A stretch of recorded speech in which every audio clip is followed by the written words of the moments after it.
Acts 13:43. Now when the congregation had broken up, many of the Jews and the devout proselytes followed Paul and Barnabas, who speaking to them, persuaded them to continue in the grace of God.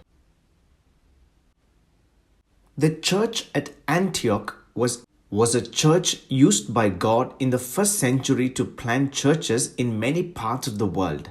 It was from there that Paul and Barnabas set out on their first missionary journey. The church was fasting and praying as they sent them off.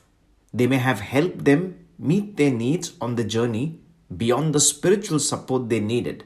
From there, they sailed across the Mediterranean Sea, including the island of Cyprus, and then advanced to many coastal towns in what was then modern-day Turkey, known as Asia Minor. Many churches were established in those cities. This journey, which began in Antioch in Syria, now reaches Antioch in Pisidia. There, the apostles entered a synagogue and had the opportunity to preach the word of God while they were in their assembly. The apostle Paul stood up and gave a powerful sermon, quoting passages from the Jewish law and explaining the prophecies, proving that Jesus was indeed the Messiah they were waiting for. When he left the church, many people came up to him and asked him to preach to them again on this subject, and he preached that they should remain in the grace of God. God has given us grace, but if we do not abide in this grace that we have received, we will not grow in salvation.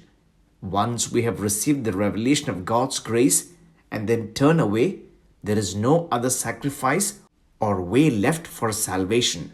Therefore, we must understand the importance of this grace and abide in it.